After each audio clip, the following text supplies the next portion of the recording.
So to anyone who has said the following, Sunderland have only had easy fixtures. I mean, they've played pretty much the bottom 7 in the division, really. Oh, Sunderland haven't played anyone decent yet.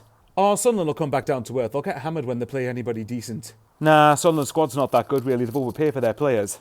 Get lost, do one, and start putting respect on this club's name, please.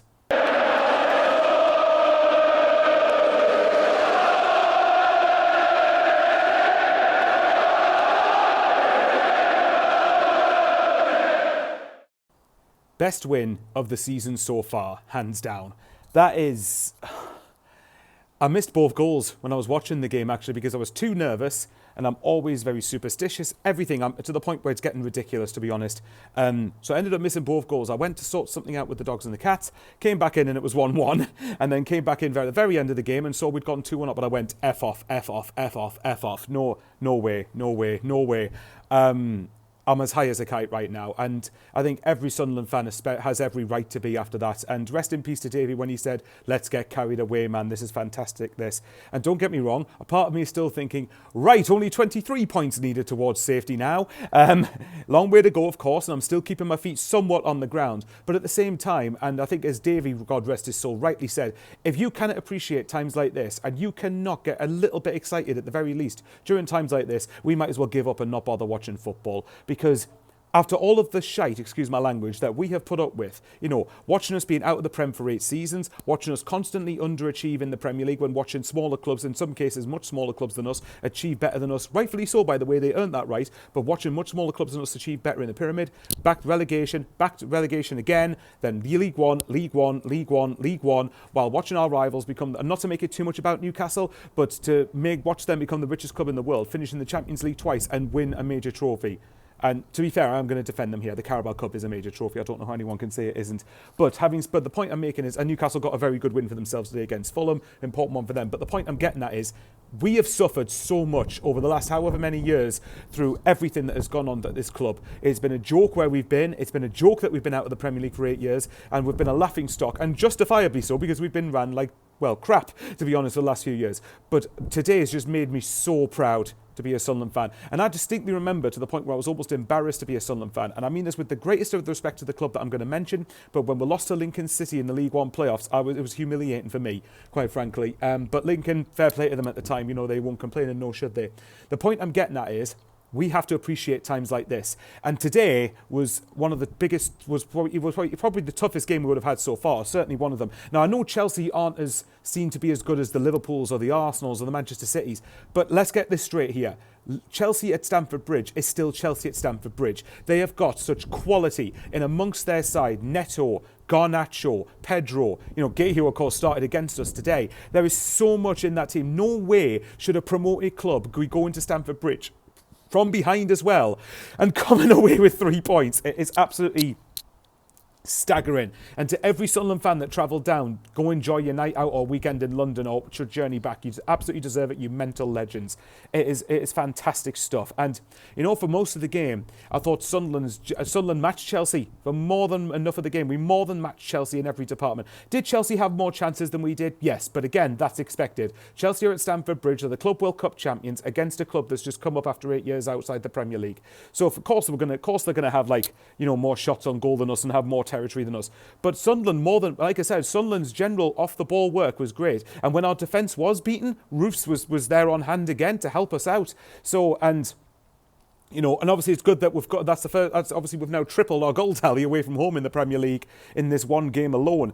But the point is that is still massive for Sunderland, and it was massive because, and especially going 1-0 down in the first 5 minutes as well, by the way. If I had one complaint, is that the goal we conceded, I thought was far too easy for Chelsea to go and score it.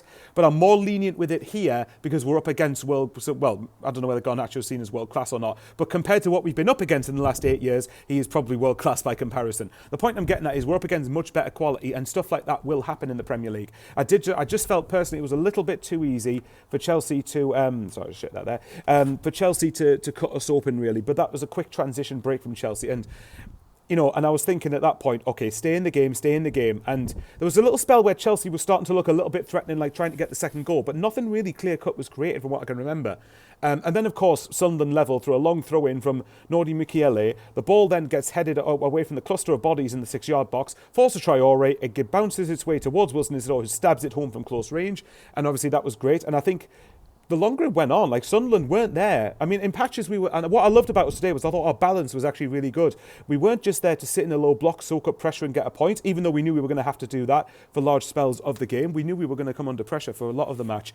But having said that, we soaked up pressure when we needed to. Sorry, I was checking something there. We soaked up pressure when we had to, but we still tried to go forward with purpose, and we still tried to go forward and cause Chelsea problems. And then to go into the second half, Sunderland started the second half the better of the teams. We were having the more territory. We were starting to get some set pieces and long throws that were causing Chelsea a few issues. Obviously, Chelsea had a lot of the second half and a lot of the ball. I think the possession stats were something like we had barely 30%. But again, it doesn't matter. I've said this constantly, and I said this when we were in League One as well, when it was the other way around. It's not so much what you have, how much of the ball you have. It's what you do with it that's important. But I think it was just massive to see that Sunderland were just stuck to their game plan. We're resolute. We're just rigid at the back, and we're not going to. If Chelsea were going to get through, they're going to have to be bloodied, battered, and bruised for it. And obviously, then, of course, the 6 minutes comes up about a time, and I was walking around pacing constantly and trying to avoid the stream just because I was that nervous.